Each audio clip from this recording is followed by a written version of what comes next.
Welcome to the Awake Space Astrology Podcast. I'm Laurie Rivers with you, here to help you with some inspiration to get those aspirations out into the world. Wowza, wowza, wowza. Did you see the Schumann resonance on Sunday? It's making all kinds of geometric patterns, and if you heard any of the sound clips of that, it was rather phenomenal. So let's talk a little bit about that, because this week we have the summer solstice. Most of the time people emphasize the winter solstice. Why? Because it's dark and we're looking for hope, what have you. But the summer solstice is equally important, and it governs the energy of the second part of the year. And I was working on that for this episode 27, when all of the Schumann resonance videos started hitting TikTok, and it mirrored my predictions for the energy of the summer solstice, which is really focusing on leaning into our heart spaces. So we're going to be talking about how to tap into the heart space as we go through what will be a very tumultuous summer. And I thought it was really interesting that, as well as the Schumann resonance popping up with the sacred geometry, and looking at the chart from the summer solstice, one of my oldest soul sisters and the wife of one of my mentors, and I connected today after about 5 years. I think we touched base briefly during the lockdowns, but we really haven't had much of a connection, actually since 2016. And we were very connected from about 1999 all the way up till 2016. And then we kind of went on separate paths, not through any kind of falling out. It was just time. And now we're coming back together. And that's very interesting, because it was with them that I did deep metaphysical training. So I was already an astrologer when I met them, but this was where I did the deep metaphysics, where we do a lot of energy work, a lot of healing work, a lot of coming into an embodiment space. That means you're connecting the greater part of you, your soul self, your spirit self, into the body. Remember, we're not here to get off the planet. We actually volunteered to be spiritualized matter on the planet. And we're here at such an important time on the planet, because now we are changing the patterns of the last 4,500 years and moving into a new space. I'm not a big fan of the New Earth theories. I'm not a big fan of the Left Behind theology. I think it's very punitive. And I don't think that's what we're here to do. In fact, I feel very strongly that we are here to be on this earth and remembering that we are of and from it. We are not separate from it. And I think it's not right to believe that there are better and lessers, the ascended and unascended. I think we have to be very, very careful about the language we use, because it can be exclusionary. It's not our job to judge someone else's path. And that is what the solstice chart is really showing me, that each one of us is really meant to be focusing on our source self, our physical self, leaning into our bodies and coming from a heart space. And I'll give you some tips and tricks on it. Some very simple exercises on how to connect to your heart space.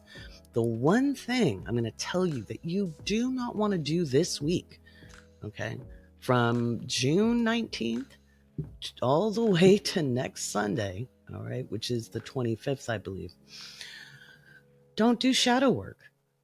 Don't do shadow work. You want to lean into the heart space. You want to be connecting with your own inner wisdom, your own inner light. That does not mean you're out here preaching to everybody else about how to live. You want to drop the idea of purity culture. You want to drop the idea that you know the truth, the light, and the way. You want to focus inwardly and live by example. That's the best proof of anything, is when you can live by example. So that's up on deck this episode. And we've got a really great interview with astrologer Rita, and we kind of talk about the sounds of the planets. And again, that happened before all the Schumann resonance, or at least before I became aware of all the videos on TikTok about the Schumann resonance. And I went to check my app. Like many of the creators on the app, I too have followed the Schumann resonance for years and have never seen it play out with that kind of sacred geometry. There's been a lot of discussion about it looking like DNA. Remember that sacred geometry and fiat. I'm going to say it wrong. So let's just, number sequences are kind of universal. Yeah, just like if you look at a big galaxy, it can look like our irises of our eyes. So there's a lot of patterns in nature, both on this planet and beyond, that match up. So it isn't just about human behavior that influences the Schumann resonance. I think that's very egotistical, and it comes from a dominionism kind of theology where humans are in charge of the planet. We are part of the planet. We are Gaia's children. Okay, there are many other beings on this planet. There are mammals and reptiles and birds and plants and minerals and water. The whole of nature is intelligent. The whole of nature is intelligent and has intelligences, and it has been the hubris of humans. And we've kind of gone through our species adolescence phase with all of the ego involved, where we have created a separateness. And over the next several years, we'll be learning not to do that quite so much. So anyway, before all of this came out, I interviewed astrologer Rita this afternoon, Sunday afternoon, about what she's been up to. And she's been studying the sounds of the planets and how different cultures approach their understanding of the planets, because her goal is to work with people like herself who are multicultural and have perhaps a different lens on life, and specializing there to help people tune into the greater part of themselves and live more abundantly and more fully in life. And so that's up on deck this episode. I look forward to sharing that with you. If you aren't new to the podcast, hey, this is a video podcast. How exciting is this? I promise, I've been promising all year. We're finally getting going. We've got the equipment. I'm still working on getting my lights set up. And we've got all of the tools and gears, and I've been learning new things, and you can hear that I'm on the mend. I'm going to try not to cough too much. I'm at the tail end of that cold. And I felt energetically that it was a purging, a purging of old beliefs, old ideas about myself and my purpose on the planet and my work in the world. Yes, I am a consulting astrologer, but I am also an energy worker. Some people might call that a light worker.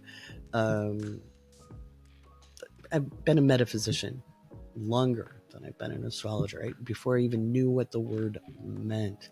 And so kind of coming to grips with being that more fully in the world, and the cold was kind of releasing old stuff, letting resistance go away. And yeah, also a cold. So yes, there's been that going on here. So this episode is the solstice. Talking about the solstice, what that means for us going forward. I'm going to give you some tips and hints on kind of dealing with some of the vibratory rates that are going to be coming at us, how to ride some of that bumpy cosmic wave we have coming up in July. And as you know, I speak week to week on these things to help you navigate the cosmic tide. The interview with Rita, and of course we have our patron shoutouts, and I'll be answering some astrology questions that patrons have submitted. If you want to submit a question, join Patreon. It's just that simple. And I'm adding in a new tier. I'm adding in a $1 tier where you're just a supporter of the podcast. You get a shout out and access to the Discord. It's a great access, great community. As we move forward, we really need to build connection. It's not about what do I get out of this? It's how can we share together? Okay. We have to let go of the me, myself, and I in some ways. Others need to stop over giving and learn to receive. You know who you are. And most of you listening are probably the latter. You need to learn to share together. But even good people will, when they have an enterprise, even if it's a spiritual enterprise, maybe you're an intuitive business owner or spiritual business owner, or you do intuitive work, astrology readings, maybe you make crystal jewelry, things like that. I let people post their links on Sundays, but what I want people to remember is don't just post your link, go support your fellow workers in the world. Okay, we need people coming together collectively. It's really, really super important. So that's something I want to remind you of. All right, let's get to the meat and potatoes that you want to hear about. So, the summer solstice. Let's take a look at that chart. I'm pulling up my handy dandy phone because it's so much faster than my other software on my computer. I just use Celeste 1.2. If you don't understand how to read an astrology chart, it's probably not going to be your favorite software, because I'll hold it up. It's these pretty charts that you see on TikTok. Oh, I'll put it up here. Whoop, no. Sorry, my camera is actually far away. I'm using the good camera. So when I look at the summer solstice chart for LA, and it happens at about 8 a.m. Pacific, that is 11 a.m. Eastern. Okay. Hey, you guys on the East Coast need to learn how to figure out time zones. I'm just saying. West Coast and Central, we always have to figure it out on our own. So because I'm a West Coastie born and bred, I'm always going to give the times in Pacific first. So sorry, East Coast. You're 3 hours ahead of the West Coast. Okay, so 8 a.m. Pacific is 11 a.m. Eastern. We've got that sun in Cancer, which of course, that's the solstice, right? The solstice is when the sun ingresses or moves into Cancer, and it's at 0 degrees, 0 minutes, around 8 a.m. Pacific, and that sun is in the 12th house. Don't freak out. The 12th house is our connection with source. Okay, it's a great incubation space. It is where we are either connected or isolated. That's why I'm telling you, this is not the week to do shadow work. You want to be doing embodiment work. You want to be meditating into feeling your source self, your soul, your spirit, however you want to describe that, the greater sense of you, as Abraham Hicks likes to say, your inner being, and bring it all the way down to your toes. And there's various meditation processes. If you've been coming to my full moon ceremonies, okay, where I do a little workshop and I give kind of the news that'll come with it, but then we do a ceremony with a channeled meditation, because yes, I do channel. These have all been soothing to our meridians and our energy centers. I've been doing them all year. And it's been different qualities of energy that's been soothing the parasympathetic nervous system, different parts of our cellular nature, to be able to receive more and more of the higher frequencies that are incoming.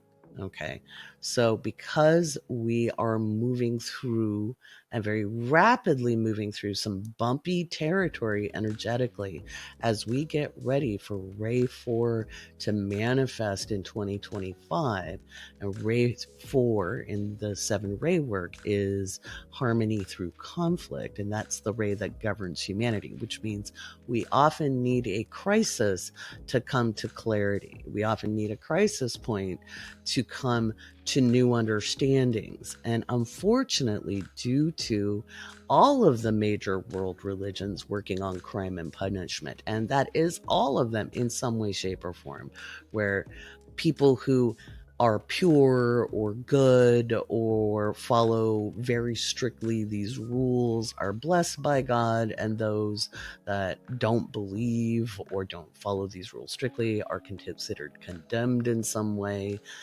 The idea of purity, that actually gets in the way of receiving some of the higher frequencies because you are condemning self through those beliefs. And I will and have been for decades standing on this hill saying, that's in the way. We want to lean in to our heart space. We don't need to forgive anybody else. That's not our job. Our job is to be in forgiveness with self, to understand that our flaws, our imperfections are something to work with, to understand that there is an experience that comes along with that, that our understanding of the world is shaped by some of that, and to condemn ourselves for the very reason we embodied and incarnated in this life gets in the way of expanding into more of ourselves. Some people might call that ascension. Okay. Ascension is just like the ascendant in the chart. It's the sign that's rising, right? We're just growing. It's what's appearing, and there is no final ascension. I know it's in the literature, but all of that literature was channeled through a human body with its own cultural viewpoints. We have to keep that in mind. When I'm teaching deeper interpretive classes or working with my apprentices, that's something I really go into, is understand that no matter what human being it is channeling, the brain that the information is flowing through and finding the words and concepts is colored and influenced by cultural understanding. So remember, it goes a little deeper than the pettiness of these are the favored and these are the unfavored.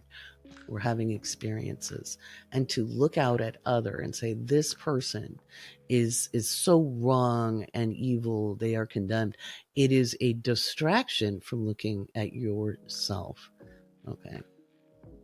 And all of us have flaws. All of us have done things that we might not be proud about. All of us have a journey to walk. And what we don't give ourselves a pass. We all face consequence as well. That's Saturn. Saturn governs consequence. Not a big fan of using the word karma because I think in the West, we don't have a very good understanding of it.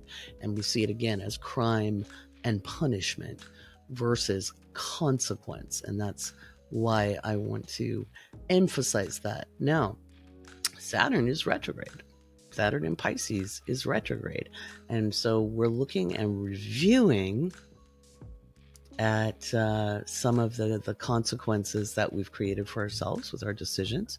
We don't want to be doing shadow work. We want to be revising and refining the structures we've brought about in our lives. So it's a great time to review our habits, our mental, spiritual, and physical habits.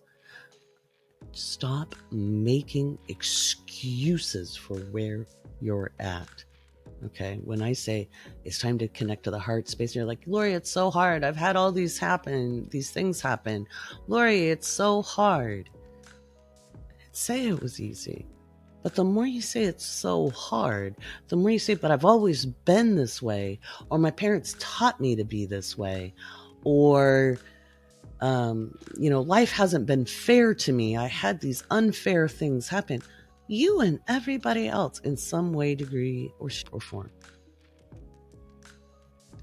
Stop empowering that which precludes you from being able to allow a higher frequency to help you manage this energetical time with more grace and ease. Okay. It's nice to be able to sleep at night. It's nice to be able to wake up refreshed. So a couple of things you can do to connect to your heart space is meditate. So if you've done the full moon meditations with me, listen to any one of those meditations that very much resonated with you. You have those files that you can listen to. There's another one coming up on Sunday the 25th. We have the full moon meditation. And that should be a doozy, I'm thinking, because July is a hell of a month, and we've got a full moon on July 3rd. That's pretty medium. We'll talk about that on episode 28. But all of those meditations are designed to soothe you. No, I don't have those up for purchase or access to people who haven't been at that. So if you haven't been at one of the full moon meditations, here's what I suggest. Go find a solfeggio frequency on YouTube that resonates. It's got to sound good to you, feel good to you in your body. Headsets work better for that. Meditate to that. Don't meditate for longer than 20 minutes. Okay. You could do 10 minutes in the morning, 10 minutes at night. Unless you're listening to the full moon meditations, those are pretty long. And they're designed, you want to do those at night before you go to bed, by the way. Don't do those in the morning. Don't listen to them while you're driving, because they're, again, designed to soothe you and open up your channels to receive more beneficial energy in. In this solstice chart, going back to the solstice chart, so we have the sun in the 12th house. This is connecting to the source self. The sun is the source of life. It represents our constitution, our energy levels. And in the first house, we have the moon, Venus, and Mars all in Leo. The moon will be at 8 degrees of Leo. Venus is at 14 degrees of Leo, and Mars is at 18 degrees of Leo, making a square with Uranus. This is going to be a very interesting day on the mundane level. I want you to not doom scroll that day. This week, it is so important with all of that Leo, and Leo governs the heart. All of that Leo is really telling us to lean into the heart space. Remember, I always say in the mystery school, we're gathering together as heart-centered people. Heart-centered people. Okay? And we're like-hearted. So it is a time to lean in. If you've got maybe some tightness there, maybe you've been wounded. We've all had wounds. Okay, maybe you're recognizing your privilege. Maybe you've been deconstructing from colonialization. Maybe you've been deconstructing what it is to be an oppressed person and the habits that were developed over generations of being oppressed, and finding that inner rage and finding that inner grief and the collective grief. You don't want to dive too hard into that. Rather, just really soothe yourself. If you are attuned to Reiki 1 or above, it's a really good time to remember to give yourself Reiki. I was attuned back in 1999, and it's really easy to offer it for other people, but how often do we forget to give it to ourselves? I know. And so it's a really good time to do that. Remember, you never give Reiki to someone without their permission. Okay, I see a lot of that on the internet, and permission and consent is important in all things, even if you think you're helping. Okay, so that square from Mars to Uranus, I think we'll see some more disruption when it comes to maybe electrical grids through storms. We might see some more spikes. We could even see a solar storm with that. There could be violence around the world when we're looking at the mundane level. Remember, none of us are always operating at a high frequency. All of us bear a consciousness. All of us bear a consciousness, okay, from our instinctual level, because we are mammals, and it is not a lesser consciousness, but it can be a reactive consciousness, right, to the social cultural programming of the transactional consciousness, to the transcendent consciousness, which is not enlightenment. It just means we've deconstructed more. We are more self-determinate. we're more self-actualizing. I know everybody, especially in the beginning of their journey, and it's easy to get stuck there, wants to be enlightened. It just means to have the light on. If you want to have the light on, you have to be accepting of self. You have to understand that peace is an inside job. Love is an inside job, right? In order to grow and be in concert with others, you have to be gentle with yourself. You have to, and again, it's not giving yourself a pass. It's just not beating yourself up. It's not being so worried about being a failure in any realm of life. In any realm of life. I know everybody has been talking about Abraham Maslow lately, especially when we look at the hierarchy of needs and that pyramid that was actually not created by Maslow. He didn't put things in a pyramid. Other people did. They did it because they wanted to press that. But what no one's talking about is Abraham Maslow's theory of transcendence. And that was published after his death in 1971. The theory of transcendence, because what he noticed by studying people like Viktor Frankl, who wrote Man's Search for Meaning, and if you haven't read that book, please do. This is a good week to read it. It's very inspiring. What he found was there were quite a few people who did self-actualize regardless of circumstances. In fact, a lot of self-actualizing people didn't have their basic needs met, didn't have their social needs met. And so it is great to have that, but you can self-actualize regardless of circumstances because it is becoming self-determinant. I'm one of those people.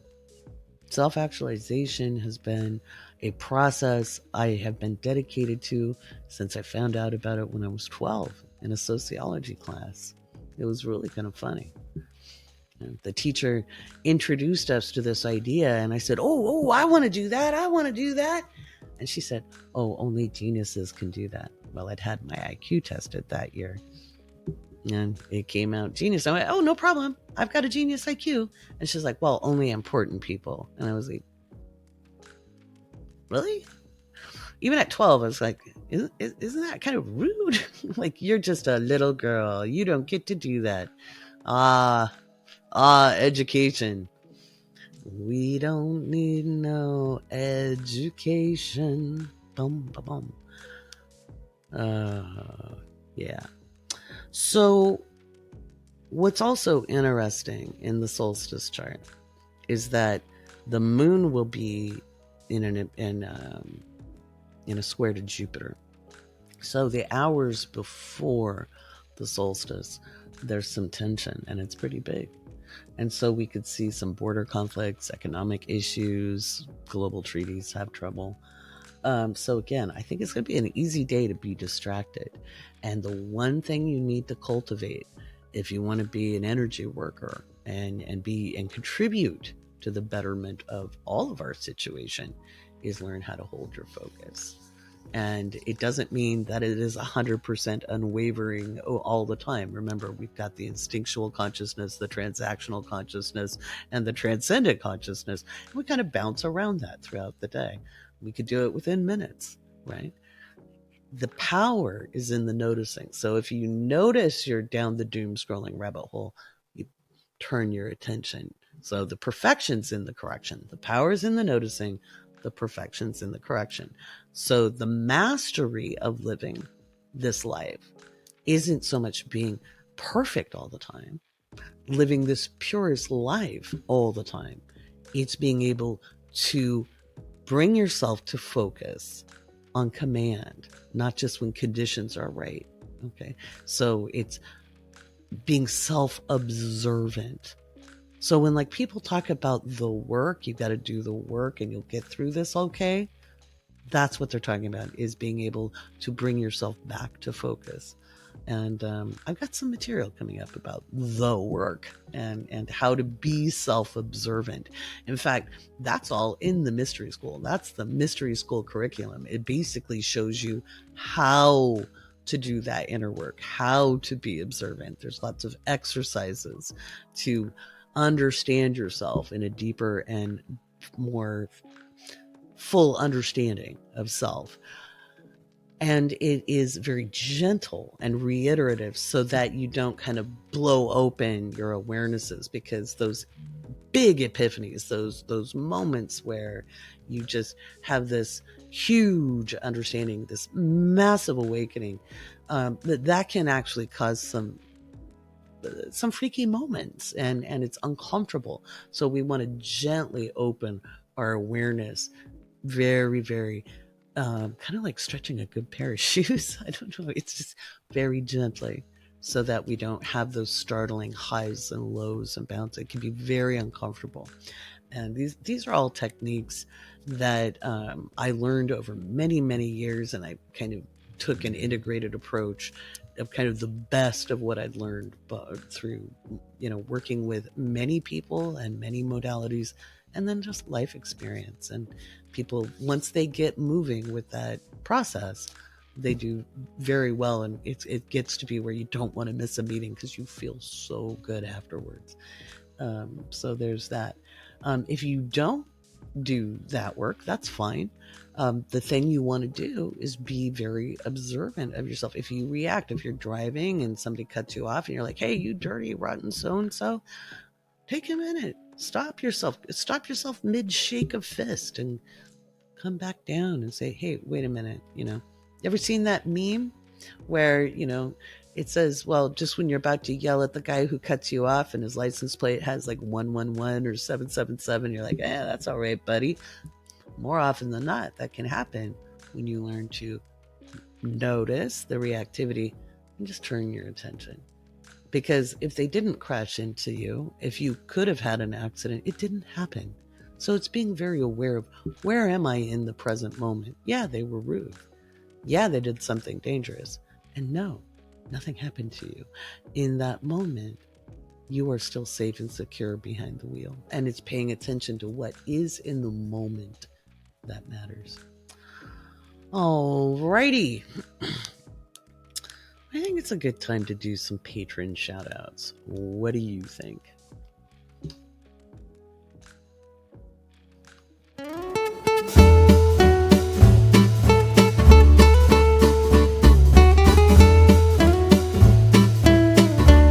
Alright, it's time for the patron shoutouts.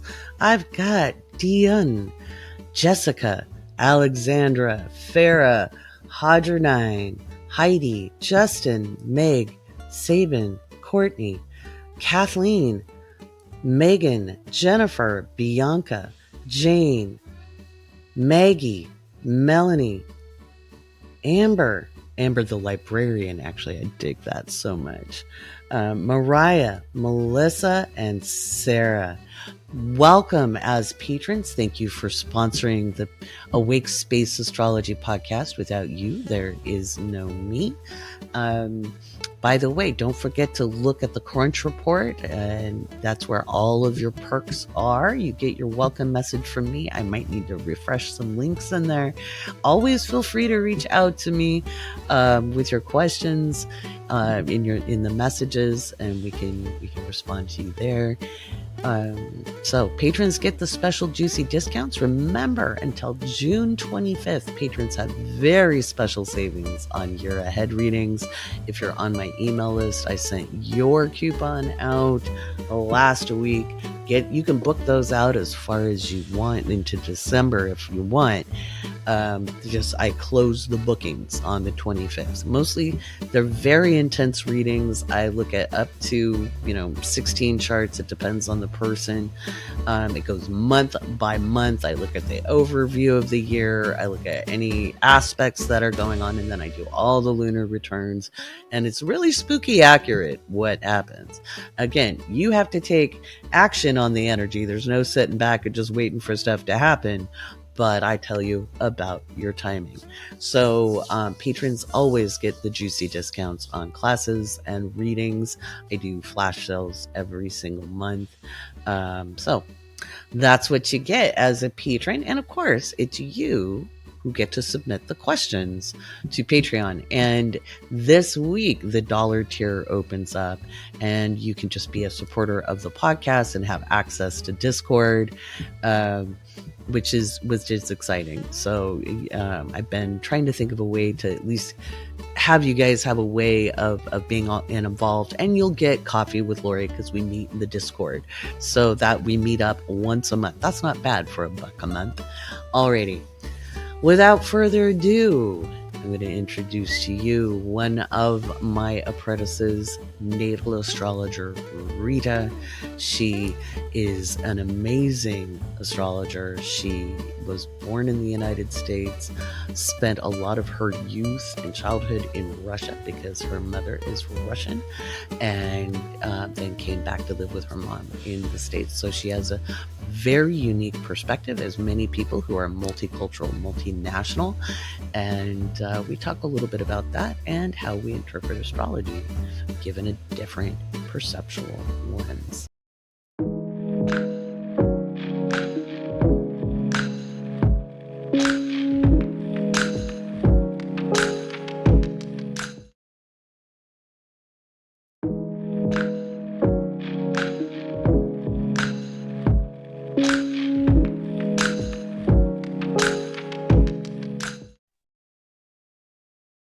Oh, we have the lovely Rita with me today on Astro Chat. Hi.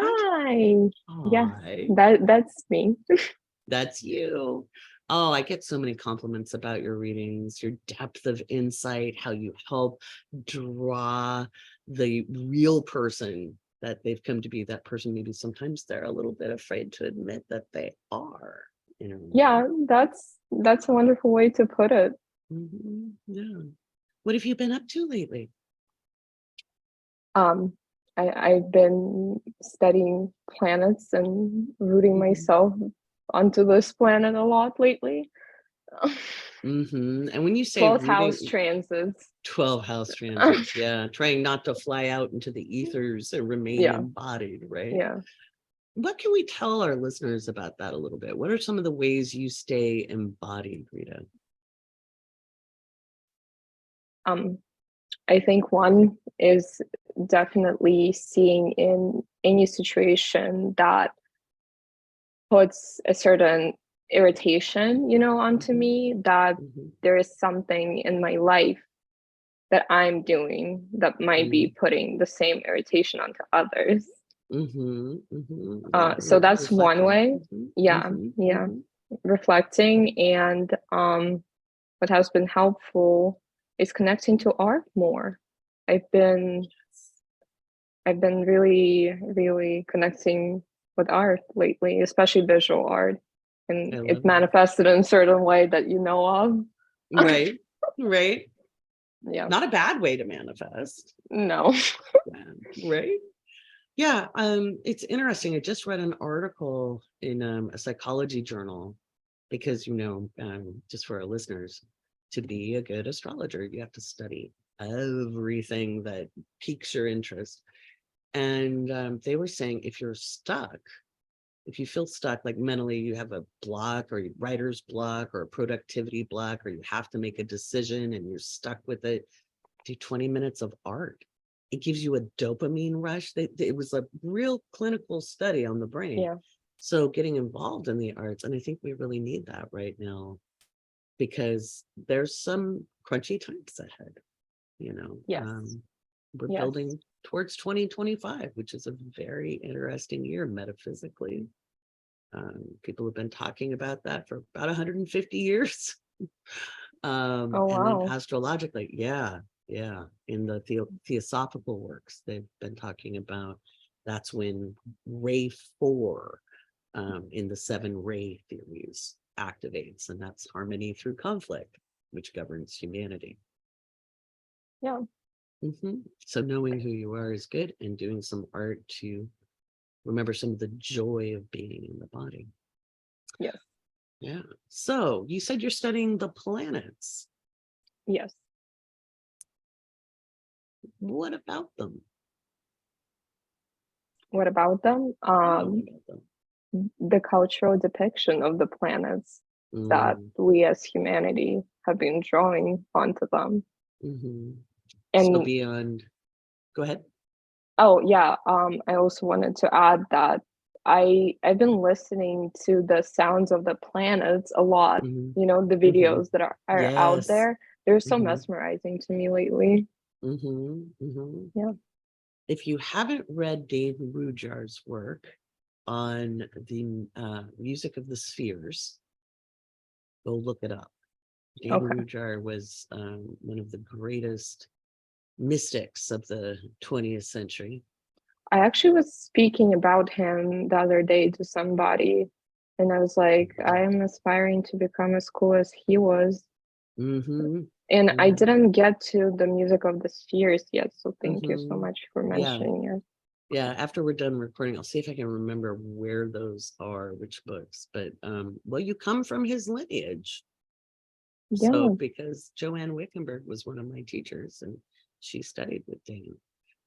yes. Lucky, That's how right? I brought the Dane around in the conversation that I had. I was like, oh, Isn't that cool? me He's and on our Mackenzie are side. just fangirling about Right? that. Yeah, I fangirled Joanne with that when I was young because he was passed before I started studying. So, Yes, so you're talking about the different cultural viewpoints of the planets, and it's true yes, when we interpret through a cultural lens, and you're yes, multicultural. yes, So, I which am. cultures are you viewing those interpretations from? Um, Definitely. So, growing up, two predominant cultures that were around me were, of course, the Russian culture, but also my grandparents were preparing me to live in France. So, there was a Mm-hmm. lot of French influence going on. Mm-hmm. Even in the dinners that we had, like it was really, really embodied onto the Mm-hmm. daily routine, which Mm-hmm. is like really interesting. And I have Venus in the Sagittarius in the sixth, Mm-hmm. so Mm-hmm. appreciation for that. It's Mm-hmm. really Yeah. deep. So, what have you found in the differences in interpretation on the planets that have been interesting to you? Is there any that's struck out so far? Yes. So, I mean, first of all, I think it's important to mention that in Russian culture and in Slavic culture, like Eastern Europe, there was no pantheon of gods, like Mm-hmm. Mm-hmm. so it was not like in Greek world, and Mm-hmm. then it was invited into Roman world and North Mm-hmm. gods and everything. There was no pantheon. What and a lot of works on what happened before Russia. I mean, Kiev, Russia got Mm-hmm. baptized by Vladimir the Great, one of Mm-hmm. the dukes, I guess. Yeah, Mm-hmm. he was a duke. Um, was that a lot of those works got lost, and Mm-hmm. there were attempts to resurrect some of it when I guess it was like around 18th, 19th century. Like people just went wild on it because they were Yes. trying to kind of compete with Greek lineage and Mm-hmm. antiquity, Mm-hmm. of course. Mm-hmm. So it was alluring Mm-hmm. to the cultural workers in Russian Mm-hmm. Empire at that time.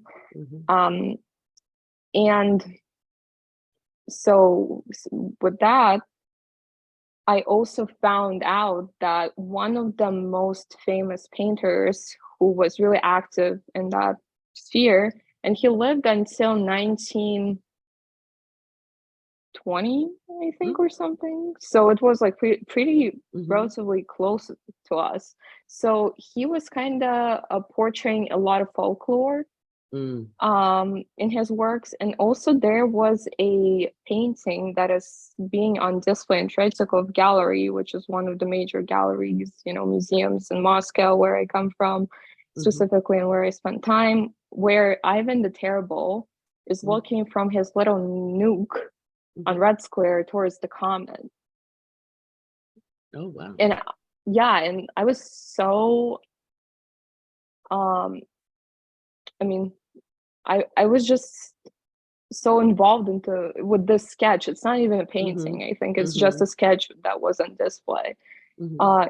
Before I started even like trying to find a teacher. That's years really ago. fascinating. Yeah. Yeah. Interesting. Yeah. And when we look at paintings, sketches, sculptures, astrology is interpreted through metaphor. It's not a literal, I mean, sometimes it can be literal, but in fact, it's really kind of freaky when it's literal. Yeah. But to really draw someone out of themselves, we have to understand a lot of metaphors. So studying the arts, music, listening to the corresponding tone changes, it can all provoke epiphanies and understandings as much as having conversations with people. I love that you're doing that. Now you have a metaphysical background, you know, your family are metaphysicians, and so you were raised with this is kind of normal stuff for you, right? And it was really trippy when I started school, because in kindergarten, when I was in kindergarten, because it was my first, you know, exposure to society, there was a lot of cool stuff, and like, you know, kids around me also were, you know, raised with certain myths, metaphors, like Russian language is just filled with them. So that really aided the cause. But then when I started school, there were people who are not raised this way, you know, whose lives were really just, you know, I mean, just day to day, and like it felt like they were stuck in Soviet Union in like in a production way, and you know, just trying, you know, not look sideways, do not look here, do not look there, because people are going to report you. And that's not how my family lived through those times even. So you notice cultural differences from a young age, just within and I was and I was also a foreigner, because I always like said that I have dual citizenship since I was really small. And also I kind of traveled back and forth when I was a kid, and once I came back to the same kindergarten that I was in, and then in school it also happened in like 6th grade, so it was like 12. So it was always obvious that like it's not necessarily like I'm not chiming in with other people much. It's hard sometimes when you're multicultural, especially when you're a child, and you see the blessings later. But and because you were born in the States, right, and then you'd go back to Russia, and then you came back here, and then you went back there, and here people be like, oh, you're Russian. You go there. You're American. So people who, and that's some of the people you want to serve are people who are multicultural, because you have a very different life experience. Not that it's better, worse, or other, it's just different. And so serving other people who have a different cultural experience. Am I correct in that? Yes. And actually, I think it was a lot smoother for me, because I live in New York City. I only lived here. So it's also a multicultural thing. And I was like in a bubble for some time, you know, like Russian speaking audience and everything like that. And I heard stories actually about it. It made me so sad. So one person who I'm talking to right now, their mom was an immigrant, and they have like 2 older siblings, and it was not fancy in the 90s, because they're older than me, to have an immigrant mom. So they were like kind of trying to keep us straight from their parent in that way, which was not nice. Early 2000s were great even. Yeah. Yeah, I know, because my kids are multicultural. And they didn't get to live in New York. They were in the parochial Yeah. area. So Yeah. You sometimes understand. it's different. Yeah. Um, well, yeah. And having lived other places as well, it could be different. Travel changes you. Understanding culture changes you. Yeah. How does And go ahead? oh, I wanted to say that I feel because of such, exposure that I was experiencing, it made me realize that, kind of bumping into cosmos in a way that we kind of do as astrologers is not as scary because of that. And how so? How is it? How did astrology help you see things less scary? Um, well, I think that astrology just became a symbolic language for me that I'm learning.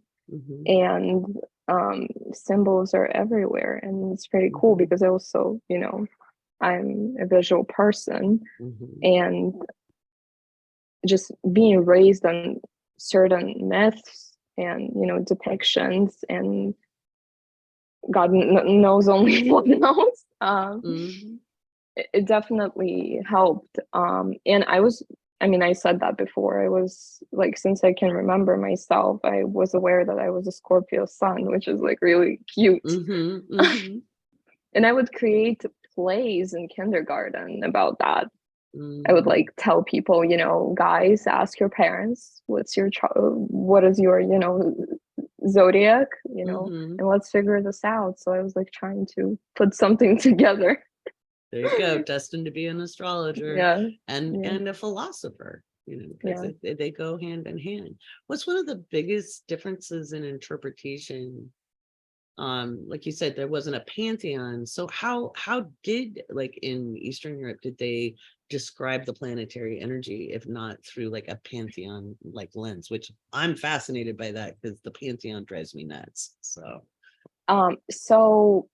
I'm unsure because what I found would not be qualified as a credited resource. And as I said before, a lot of the work was lost. But I find it interesting that metaphysical workers in, early formation of Russian government, at the time, were really valuable. So there's a lot of mentions of it in the historical documents, of them even trying to organize uprisings when the harvest was not great, so that the metaphysical workers were doing that, in Eastern Europe. So it sounds like it was more like timing oriented versus Yes. And also some people say that there was a pantheon because of Vladimir, that duke, because a few years before Christianity was adopted, there he created kind of a worship place with multiple gods, but historians agree that it was more of just the court's way of interacting with certain entities rather than formation of it, and it was not true to the people who were governed. I get that. Yeah, that makes sense. That's interesting. So was Eastern Europe more like into animism or nature spirits? Okay. Yes, a lot of nature spirits. And also I need to look into that, but I saw mentions that some of the stars carried the names, constellations carried the names of the animals who are native to a certain biosphere. Okay. So that would offer a completely different, you look at the animal behavior to interpret the stars, and that's fascinating. And that's what you're doing this summer. You're kind of digging into that. Yes. Oh, juicy. I like that. I like that. Yeah, me too. Yeah. So beyond astrology, let's go back to metaphysics a little bit. When you're working with clients and you're preparing their charts, now you're well versed in reading cards. You're well versed in energy work. Do you just sit and do the astrology, or do you sometime, if you're sitting and trying to decide which way it's interpreted, do you pull a card? When you're preparing, what do you use your other metaphysical stuff? Uh, I try not to intercross them for now, but I do That's a good use idea. books. Sometimes I would just ask, okay, so like I want to get additional inspiration for this reading. So I would pick a book that is the most calling for me and perform a little bibliomancy. And then I would say that what I'm planning to do now is it's, much warmer and nature is being nice to us. When I can, I try to actually go to specific places to get notes done on, in certain houses if I'm being called to. I like that. So just letting yourself be kind of drawn to somewhere so you can just kind of soak the energy, and maybe you're more receptive in that space, because it takes a while to prep a chart when you're when I'm approaching it with that. But it's a great way. Just as far as like working with clients now, when you get into the readings, do you ever have just like I notice in my own readings that even after looking at the chart, meeting and getting into that person's energy, whether it's on a Zoom or not, it's yes, the same as I see in the chart, but it's also deeper because we're now connecting on an individual level. Do you ever get intuitive hits in a reading when you're going through your notes, or noticing that those intuitive hits were correct? Yes. Especially in my last reading, I felt like the person is seeing another plane of spirit specifically. And that did not necessarily come into my mind before. With other people who I read for, it was, other things, and I was like, oh, interesting. And then during the reading, it came around, we had a conversation, and it was very true. I love that. Well, with Saturn and Pisces, people who are intuitive, you're going to have a little more juice going. And it's just fluid. I love that happened. I let it flow for sure. Yeah.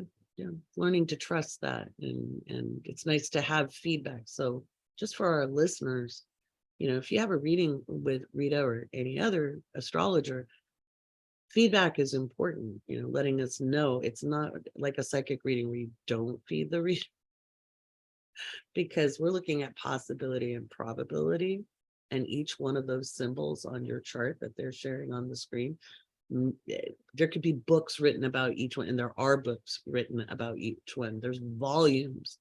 And so our job is to narrow it down, but having that feedback helps, and it certainly helps confirm intuition and other things that come in. It's not separate in the reading time. It's separate in the preparation. Absolutely. A lot of times.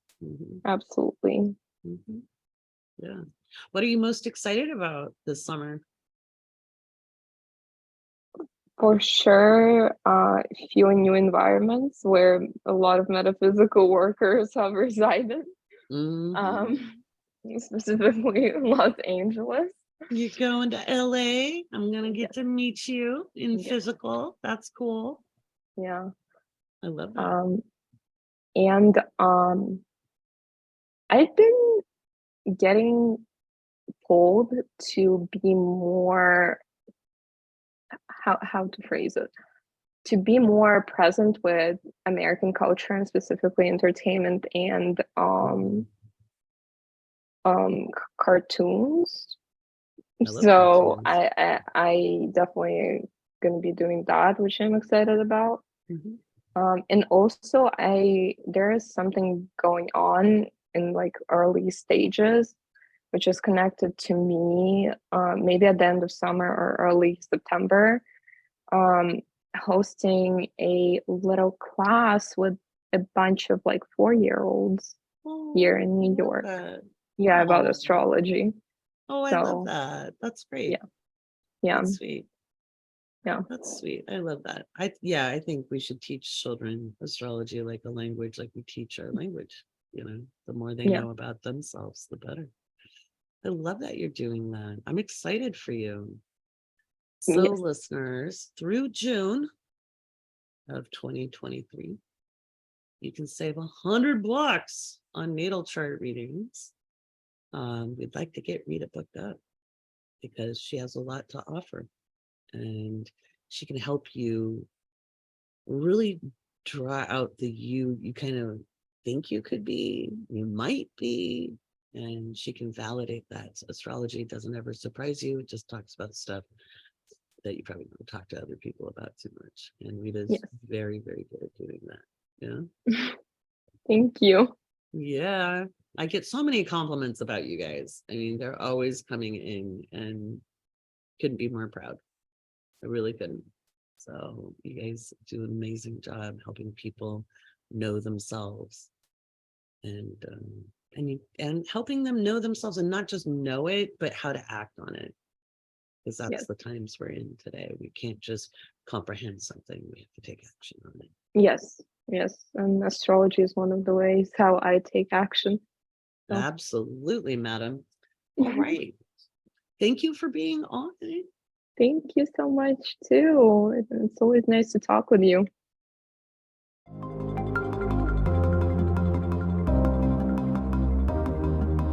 Okay, it's time for some astrology Q&A. And if you guys are new to the podcast, here's what happens. I read from the Googly form that the patrons have asked the questions in. So this one's from Polly. And I really enjoyed this question, Polly, so thank you for asking. You've been talking recently about Pluto's relatively recent rulership of Scorpio compared to the millennial-long rulership associated with the traditional planet. Well, it would be Mars. But yes, how do you feel about the other modern rulers, Uranus and Neptune, with Aquarius and Pisces? Do you feel these are too recent to be as rigid as traditional rulers? How do we even associate those new planets that have been studied less with specific sign rulers? It's not too long a question at all, my dear. Well, first of all, we've had a significant amount of time to observe and record information. Uranus was discovered in 1787. Neptune was discovered in 1848. And I think we've managed to nail that energy down pretty well, because we've seen a full revolution of those planets. Uranus is very easy to observe. It changes signs every 7 years. It has an 84-year orbit. Neptune has a 148-year orbit. We've seen that. Okay, we've seen that. It's Pluto we haven't observed a full orbit on, but we have managed to observe it, for almost 100 years, out of 258, right? And so we have a good understanding of the energy of Pluto, and how it plays out. It does. And I think Pluto does work pretty well with Scorpio. I don't see that it doesn't. Okay. I just think that I think we need to look at things a little differently. I think when we look at rulerships, it's understanding, I think it helps us understand the quality of the signs, that they rule. But I think people over intellectualize things a little too much and don't do enough observation and recording of their observations, or they try to make it fit. I think the things that we overemphasize in astrology much more than rulerships is the calculation points in the asteroids. I don't think we've had enough time with those, except like nodal interpretation in Western and tropical astrology is very different today than what it was back in the day because of Jan Spiller's book, which is a great book. It's good information, but I think we overemphasize it. I don't think people study enough about the lots. I think the lots are fascinating, but when people do get into it, they overemphasize it. because they're intellectualizing. I think people are always looking for the magic bullet instead of understanding that energy connects and intertwines. As far as the I don't think there's a cohesive understanding of the traditional rulerships, because you had the understanding, let's say, from the early Bronze Age into the Iron Age, into the Renaissance era, into the Age of Enlightenment, into the Industrial Age. You're gonna have different perspectives. You can't apply an interpretation from 2000 years ago and have it stick and make sense today. We do not live in the same world, and they were not necessarily more wise. Okay. I think it's very dangerous to apply wisdom just because it's old. Okay. They did a lot of things that set up some of the deepest cruelties in our culture today. Remember, patriarchy stems from the Bronze Age, and that's a long time ago. All right. So we're deconstructing that today. So I think we give homage to traditional rulerships. I use both. And the way I use both traditional and modern is I see, like, in our instinctual nature, in our set in our ways nature, we'll see more traditional energy being played out. And in our, depending on how much work we've done on ourselves, then the modern rulers can apply. And it depends on who was born when. There's a lot of factors that go into interpretation. I don't think you have to throw one out to use both. I like to use both. They make sense. Hope that helps, or it's clear as mud, probably. But that was a great question. I like that. Let's see. We've got another one. We got a bunch here, you guys. I've got like a jillion questions in here. Keep them coming. Let's see. And I just picked these at random, guys. It's not like I find a place to start. So we've got one from Elisa. I think it's Elisa.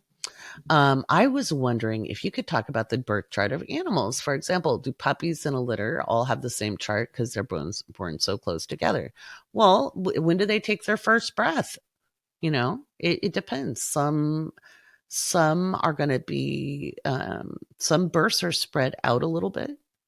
And just because you have the same chart does not mean you have the same personality exactly. And they're not going to know, they're all going to take their first breath at a little different time. So it might be they're all really close together, but you're going to see how that energy expresses. Remember, energy expresses in a spectrum. Not all Cancerians act exactly the same way. Some Cancerians are shitty parents. Some are great parents. Okay. It depends on how that energy is expressing. The moon, how is that moon expressing? Okay. How is the Venus expressing? They have a spectrum. Okay. Just like blue comes in a spectrum, right? From the very, look at a color wheel sometime. Like, go to pick a custom color when you're working on Canva, and look at how many different tones and shades there. That's all in the spectrum of blue, and blue is always blue. Purple is another color. It has its own spectrum. Red, which has pink, and it goes into its spectrum. So all of the planets express a little differently, right? But you can have litter mates that are born so close together, they're like little twins, and they might mirror one another, and it works for cats, dogs, fish, anything. Okay. So, but that was a good question. Everything has a chart. And let me tell you, when you read like twins or triplets, it's very interesting. Very interesting. There's a set of twins that comes and reads with me a couple times a year, and I'm like, you guys cannot come separately. It just does not work out, because when I'm talking about the transits, they're like, it's really fascinating, because it'll be like different parts of the same person almost, so it's very, very fascinating intellectually. to read multiple births. So, sometimes when you'll have litter mates that are totally alike and some will be very opposite, or again, it might be a half an hour in between births. Those would be very different charts. There might be 5 minutes. 5 minutes can make a difference. Depends on where the moon is at. But if the moon is at late degrees in the day, it could just tick over to another sign. And then you'll have two really different little beasties. So there's that. But you got to be observant with it, So hope that answered that question. Let's see, what else have we got here?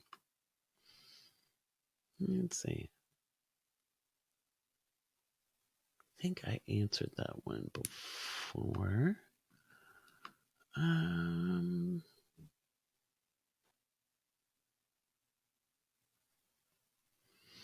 So this is from Sarah.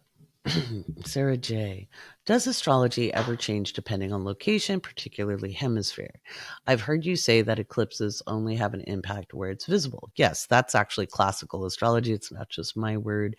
Are there other similar rules of thumbs about how transits are impacted by location, or whether it's night and day, or does the transit have the same aspect on the entire globe? Okay, so let's make it really, really clear. When I say the transits are global, that means if Mars is square Uranus, it's square Uranus for the whole planet. But the chart you draw for the location will have those in different houses. Okay. So you always draw up an astrology chart for a specific location.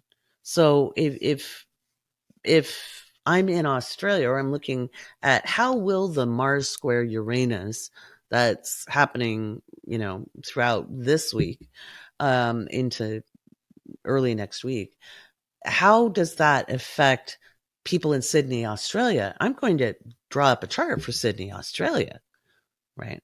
Because it's going to show me where the houses are. When I'm looking, when I'm doing a mundane chart, you read it differently than a transit chart for where you live. Okay, so, but I will also run location specific charts. Visibility on an eclipse is visibility. Same with comets. Comets have to be visible to have an impact. Transits they work a little differently. So, but they do need a location, for specifics. But when I say, hey, look, here's the overarching theme, Mars square Uranus, that's happening everywhere. How it's expressing everywhere is location dependent. I hope that made sense. I'll do one more. Okay. Let's see. I got to scroll up here. Let's see. This is from Katja. What kinds of things might you expect from your Venus return? What if Venus retrogrades back into the sign degree of your Venus return? Well, that's not too uncommon, and those of you with Leo Venuses may experience kind of what you might think of as a 3-part return, where it goes over your Venus, retrogrades back, and then comes back. That happens when planets retrograde sometimes. So the final return chart is the last one. That's when it's in the moved back and from the retrograde. It's in direct motion again. That final one is the Venus return. It's not the return the first day. It's more like let's explain what a return is first. A return of any planet or celestial body is when it is at exactly the degree and minute of the planet or celestial body in the birth chart. Okay. So let's say you've got a 12-degree Leo Venus. Okay. Let's just say you have a 12-degree Leo Venus. When Venus touches on that in the next day or so, that will be just kind of a nice day. Venus is a pleasant thing. I wouldn't look at that chart as a divination chart because it's not the final return, but it's a decent day. It depends on what else is going on, right? Like, how is Venus being aspected? I don't think you want to expect to meet the love of your life or to win the lottery on that day unless there's other stuff happening. Okay. But it's a pleasant day. It's kind of a day where it's a good hair day. It depends on where Venus is in your chart as well. But I often enjoy my Venus returns. They're just a feel good kind of day. It could just be reasonably content. Nothing majorly rotten happens. Fairly protected. Feel pretty good. That's usually a Venus return. It's a fairly pleasant experience. Now, when Venus is retrograde, you get to kind of revisit that feel good, and you might avoid some problems that day. And then on the final pass forward, okay, and remember, Venus stations retrograde July 23rd. When Venus is in that final direct motion, that third pass, that's the divinatory chart. And then you look at the house Venus is in, and that's kind of where you're going to see the most benefit in life over the next, say, 18 months or so. And I think people give too much energy to the planets. I think people want to give their will away. I think people want to give the power over. And the fact of the matter is, it's that part of you that's resonating to either allow or repel that which you want to have. Okay. And I think people overestimate the power of the planets because it's that resonance within that you create your life. And that's the most important lesson I can give you. Again, the timing can be seen. We can see like Pluto. Pluto doesn't cause the problems. Seeing Pluto in the chart shows that there's circumstances you've been dealing with. Okay. The problem, believe it or not, is caused by the resistance to the matter. Okay. So, and that sounds really judgy. I know. But you say, but my marriage fell apart. How can you say that wasn't horrible? But it was your resistance to the idea of marriage falling apart, that there was a judgment on you for having a marriage that didn't work, right? Pluto didn't take out the marriage. Pluto helped you evolve your understanding of who you are and your power. Okay. So when it comes to Venus, Venus isn't gifting you jack squat. Venus is there to remind you that you have the ability to receive. And that is a very, very different concept. I hope that helped. I hope that blew some minds. I hope that makes you feel better about who you are and how much power you actually do possess. All right, let's see. I'm going to do one more before we wind up the podcast. Oh, no.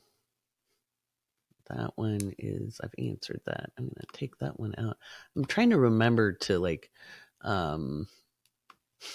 to delete some of these. Let's see, I think I answered this one too.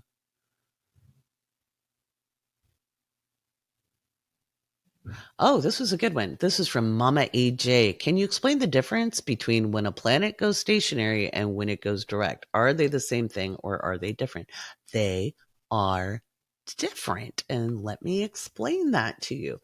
Okay. So, and I've talked about this in other podcasts a little differently. So you've asked this question a little different way, and it is very deserving of an answer.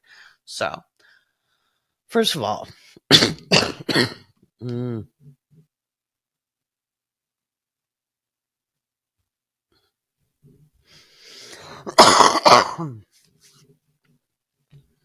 right, first of all, planets never go retrograde for real in outer space. But from our geocentric point of view, we have an optical illusion. And just because it's an optical illusion doesn't mean it doesn't impact us, because our perceptions shape our reality. So, direct motion is when it appears like a planet is going forward. That's the standard. That's what's happening. That's their direction. When a planet stations, it's like it puts on the brakes. To our perception, looking up at the sky, it looks like that planet is stopping, like the brakes aren't, so it's stopped. So direct motion, go to station, and then it turns to go retrograde. It stations, and then it turns to go direct. And it keeps going direct until it stations to go retrograde again. Does that make sense? And guys, retrograde doesn't mean bad. It does not mean bad. Direct does not mean good. Retrograde does not mean bad. Okay, it just doesn't. Retrograde is a time to revise, review, refine, and it depends on the planets involved. Saturn's retrograde right now. That's not a bad thing, and it doesn't mean people go without consequences. It is a chance to revise and review structures. So if you're wanting to manifest something, because Saturn is in Pisces and it rules, again, Saturn is concretization or crystallization of matter. It rules and governs the physical incarnation.